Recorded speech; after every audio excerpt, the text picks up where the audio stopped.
ఆనాటి నుంచి ఈనాటి వరకు 9.5 సంవత్సరాలు ప్రభుత్వ ఉద్యోగ ఖాళీలను భర్తీ చేయాలన్న ఆలోచన కానీ ఆ దిశగా ప్రయత్నం చేసిన పాపాన పోలే. అందుకే మేము బాధ్యత తీసుకున్న ఎంబడే శాఖల వారీగా సమీక్షించి వివిధ న్యాయస్థానాలలో ఉన్న కేసులను అన్నిటిని పరిశీలించి ఆ కేసులన్నిటిని కూడా పరిష్కరించి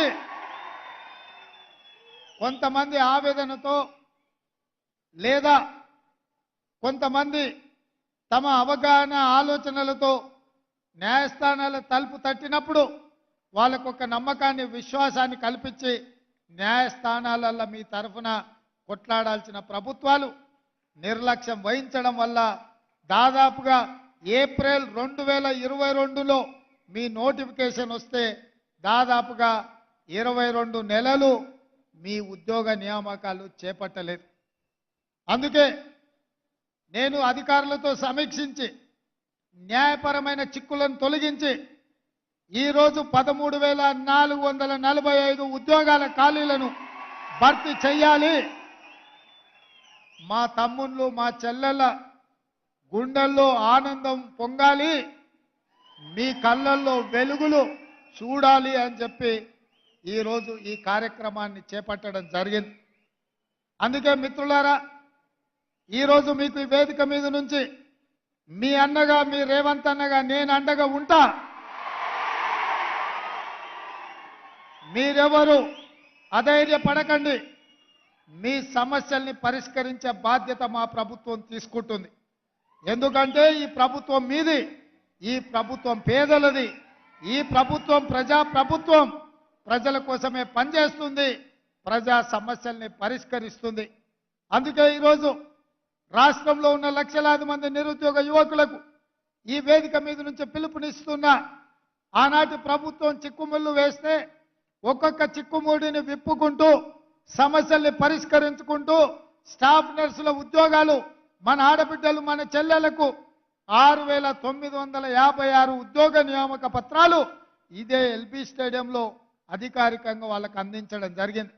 ఆ తర్వాత సింగరేణిలో ఉన్న కారుణ్య నియామకాలు 441 దీర్ఘకాలికంగా పెండింగ్లో ఉంటే ఆ సమస్యల్ని కూడా పరిష్కరించి నక్లెస్ రోడ్లో డాక్టర్ బాబాసాహెబ్ అంబేద్కర్ సాక్షిగా వాళ్ళకు కూడా నియామక పత్రాలు మొన్ననే మనం ఇచ్చుకోవడం జరిగింది. ఆనాడే చెప్పిన రాబోయే 15 రోజుల్లో ఎవరు అడ్డుపడ్డా కేసీఆర్ హరీషు అరిసి గోల పెట్టినా అంగిలాగు చించుకున్నా తప్పకుండా మీ ఉద్యోగ నియామకాలు చేపడతాని ఆ రోజు మాట చెప్పిన 15 రోజులు కాదు కదా, 10 రోజులు తిరక్క ముందే 13,500 దాదాపు ఉద్యోగ నియామకాలు ఈరోజు ఇక్కడ చేపట్టడం ద్వారా మీ సంతోషంలో మీ ఆనందంలో భాగం పంచుకున్నాం.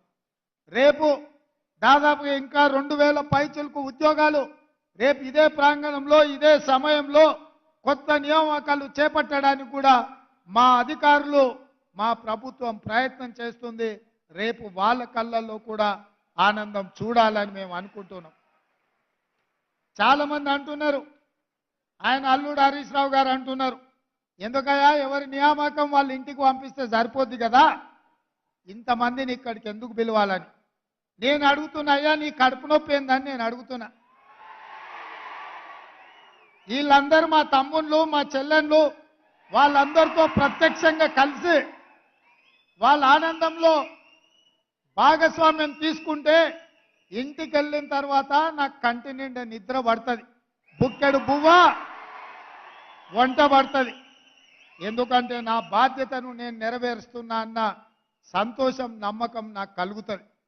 ఎందుకంటే మీలాకటోళ్ళు లక్షలాది మంది కొట్లాడితేనే, మీరు కట్టెబట్టుకొని నిలబడితేనే ఈనాడు ఈ ప్రభుత్వం ఏర్పడ్డది. మీ అన్నగా రేవంత్ అన్నగా ఈ రాష్ట్రానికి ముఖ్యమంత్రిగా బాధ్యత చేపట్టిన. అందుకే ఈరోజు ప్రతి సంతోషకరమైన సందర్భంలో మిమ్మల్ని కలుసుకోవాలని, మీరు చెప్పేది వినాలని, మీ సంతోషంలో భాగస్వామ్యం తీసుకోవాలన్న ఆలోచనతో ఈ కార్యక్రమాలకు ఎల్బీ స్టేడియం వేదికగా ఈరోజు ఏర్పాటు చేసినాం. ఎల్బీ స్టేడియంలో ఆయన వేలాది మంది సమక్షంలో మేము ముఖ్యమంత్రి బాధ్యత